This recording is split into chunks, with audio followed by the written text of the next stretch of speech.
ja minkä takia, miksi me halutaan tehdä niitä liikkeitä hitaasti. Siihen on monta erilaista syytä.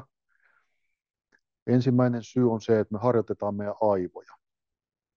Eli aina kun me tehdään joku liike, mikä tahansa liike, esimerkiksi, että mä haluan nostaa mun oikean käden ylös, tämmöinen liike, niin mitä aivoissa tapahtuu on se, että aivot mäppää sen kohdan, missä käsi on, ja sen kohdan, mihin halutaan se siirtää.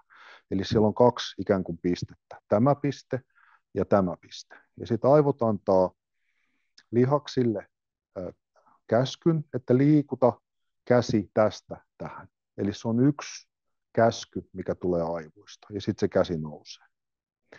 No nyt kun me tehdään hyvin hitaasti tämä sama asia, eli jos mä lähden tällä hyvin hitaasti liikuttaa tätä kättä, niin mitä tässä nyt tapahtuu? Tämä on nyt eri asia.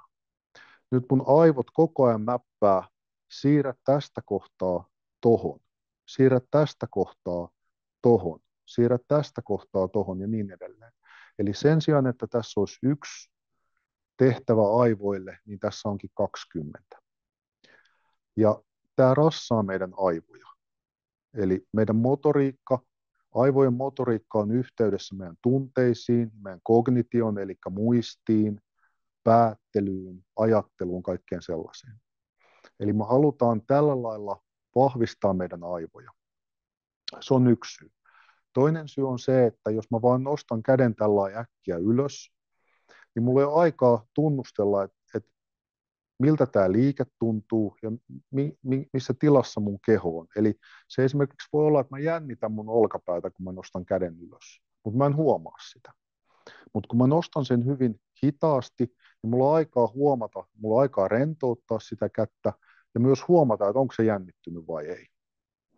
Ja jos mä vaan nostan käden äkkiä ylös, niin se voi olla, että tämä asento ei ole ihan oikein, mihin mä nostan sen.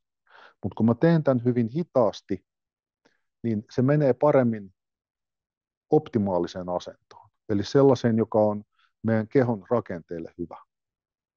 Ja sitten tämä tapa, kun me tehdään hyvin hitaasti, niin se kehittää nimenomaan sitä kehotietoisuutta. Eli jos mä oon vaan keskittynyt suoritukseen, että mun pitää nostaa käsi ylös, niin mä en ole välttämättä, mun huomio ei ole siinä kehotietoisuudessa, vaan se on siinä suorituksessa. Mä haluan suorittaa. Mutta kun mä teen sen hyvin hitaasti, niin mä tuun tietoiseksi, että ei pelkästään, että mitä tapahtuu mun kädessä, mutta mitä tapahtuu mun kehossa ja mitä tapahtuu mun mielessä. Mulla on aikaa havainnoida näitä asioita. Okei. Eli vaikka me tehdään tällaisia ikään kuin jumppaliikkeitä, niin itse asiassa me harjoitetaan meidän aivoja, meidän hermostoa ja tätä meidän kokonaisuutta, johon kuuluu myös tunteet ja ajattelu ja kaikki. Okei.